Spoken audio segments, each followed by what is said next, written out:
What is up, obscure mic people? Bark coming at you yet again with a second video for the day. The first one was me getting all touchy feelings. Second one's going to be a $36.99 Tonor USB dynamic microphone kit. Tonor and I, our relationship's a little sticky, a little hairy. I've bashed on quite a few of their products. Some of Tonor's stuff is pretty rough. This one I thought was rough, but maybe not so much. Anyways, real quick, I'm on the Tonor TD310. This is probably my current favorite USB XLR handheld dynamic microphone. Runs about $56.99. It's all metal. It's got a great look. It's got really great buttons. Latency-free monitoring works fantastic. Sounds great. For $56, this thing I like more than the Q2U, more than the ATR 2100, more than most microphones in its class. And I think it sounds pretty decent. It's a little brighter than what I normally use, but not by much. It's pretty solid. And with some compression and EQ, which later in this video I mess up and have applied to this. Yes, I'm re-recording the first part because somehow I didn't select this as my audio. It's been a great day. So yeah, I did the last part first and the first part last, and let's unbox this thing and kick some. All right, we've got the Tonor box in front of us, and I'm using the iPhone in wireless mode as a secondary camera. First time ever doing that, so this is a bit of an experiment. Gonna see some shaking. I got the white version, there's black, there's pink. Ooh, I kind of want the pink. But let's open up this box and see what all comes in the 310 kit, whatever. 3D, I guess the LEDs makes it, kind of 3D-ish. That's what LEDs do. They do everything. They make everything better. But we get a USB A to C with the C adapter cord. Good deal. Awesome. Great. Fantastic. Then we've got a clip plastic with a plastic 5/8 to 3/8 inch adapter. Decent. Then we've got a extension tube that goes into the base mount. This is fine. This is better than the little three-legged tripod dealios. Then, of course, we have the microphone, which I could not get out of there, but kind of looks cool with the windscreen on it. Kind of like the white. That's why I chose it. USB-C on the bottom and a headphone jack as well, and that's all you get. Got some volume up and down buttons and another button. And then there's the grill. Gold, weird with the white, but it's cool. It's all good. I like that, though. Got some documentation, of course. And then at the bottom here, we've got our base mount that we screw everything into. This little polio here, we screw that in. We got ourselves a decent desk stand. $36.99 to get the mic and the desk stand, and it's actually usable. I don't hate it. I don't hate it at all. All right, so now I'm in XLR mode on the Tonor TD310T. I think the T's for the pack, but I wanted to hop on this and talk a little bit about this Tonor microphone because it is plastic. Now, it's a pretty decent plastic. It feels pretty good in the hand. That's what she might have said. But it is plastic, and let's take a look at the capsule real quick. Capsule we got right here. It's, it's decent. Let's see if we could we take this out? That's a question. Like, if we want to replace the capsule, I should probably wait till I at least do the video because I might break this thing. So yeah, anyways, all plastic.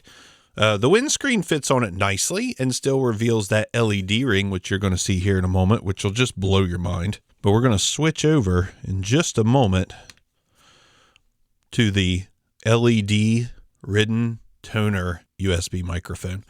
Again, I was in USB, now I'm in XLR. Now we're going to switch over to this. Okay, so now we're on the Tonor microphone. Look at that beautiful LED-ness. Taste the LED-ness. Handling noise. Not wonderful. Luckily, we do have latency-free monitoring here, so that's a big plus. For $37, I can't hate on that too much.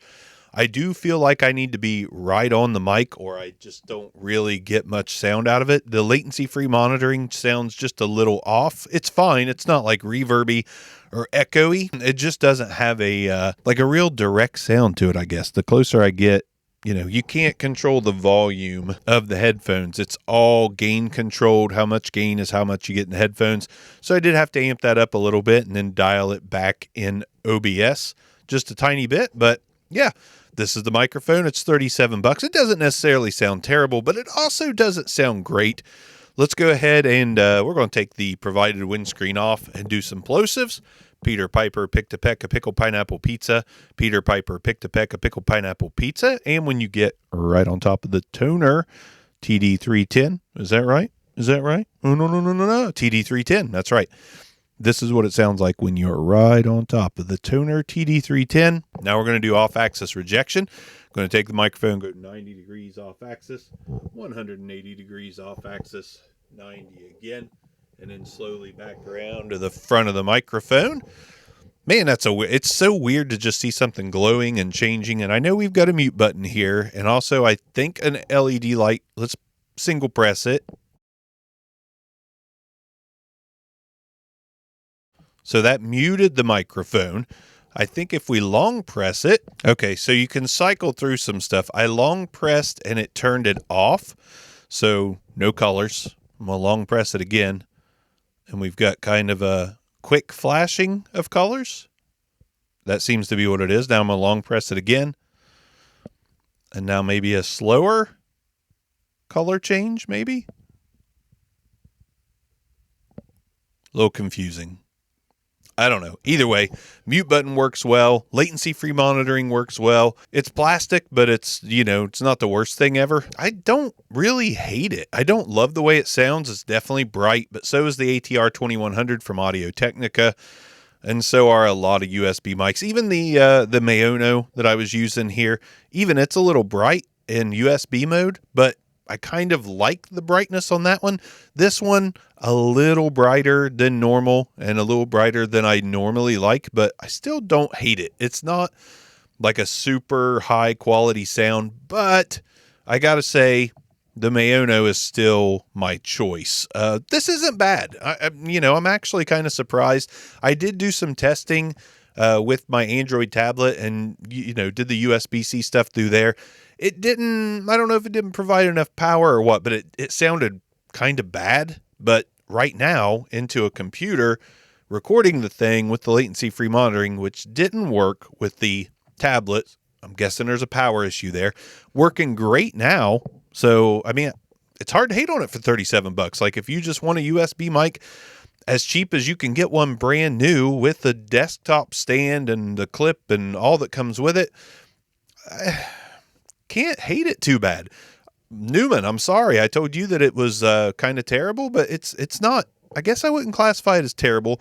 It does have a lot of handling noise and a lot of stuff like that, but $36.99, man, it's really not that bad of a mic. And the LED thing, at least you can long press and shut that off, right? I'm going to try that again. I'm not real sure about what the cycles are holding that. I really don't care enough to research and look into it. I know you can turn it off, and that's a cool thing. Now, there's an XLR version of this, and Big Duck over on the Discord server brought up something quite hilarious.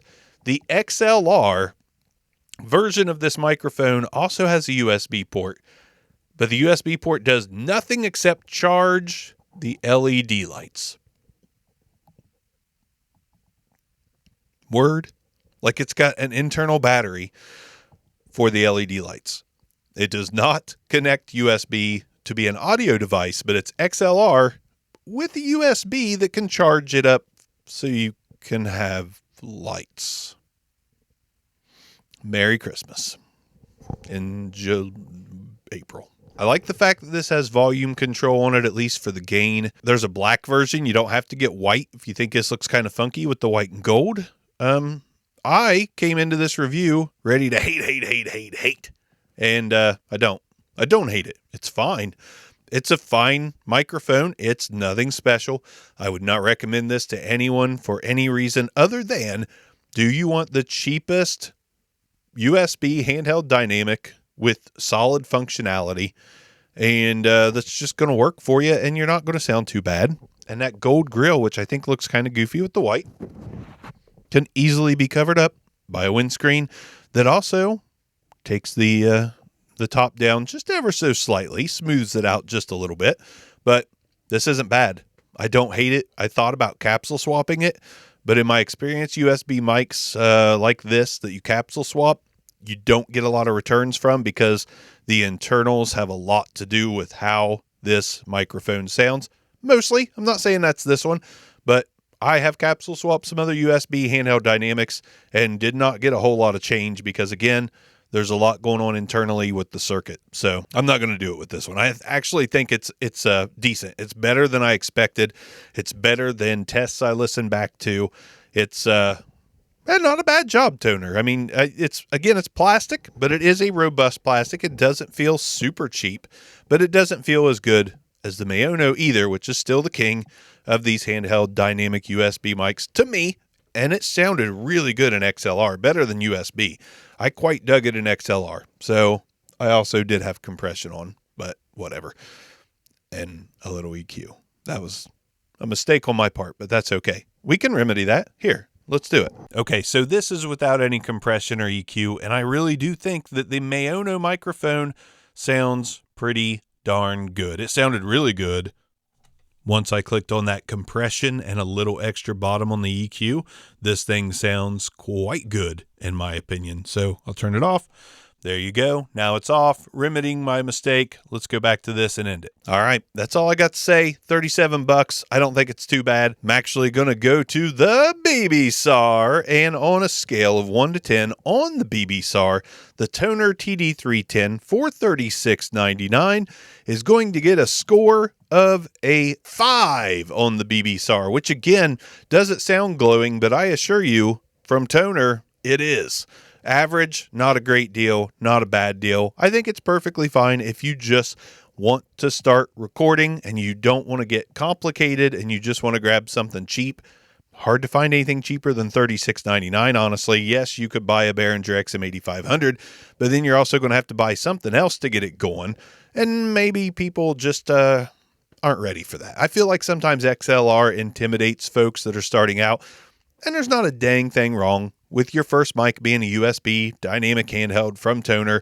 It'll do the job for you, especially if you put it in a mount, or you can hold perfectly still and not do this.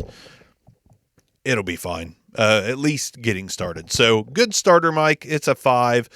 Pros aren't going to want to touch it. Most people watching the channel aren't going to want to touch it, but some people are going to like it just fine. Actually, travel mic too. Like, you can't overstate the value a cheap travel mic can give you, that you're not worried about losing, breaking, or anything. This is the last thing I'd worry about losing or breaking, but not something that I just simply wouldn't use to do some content. I would use this to do a little content. Therefore, it's good enough, and it's cheap.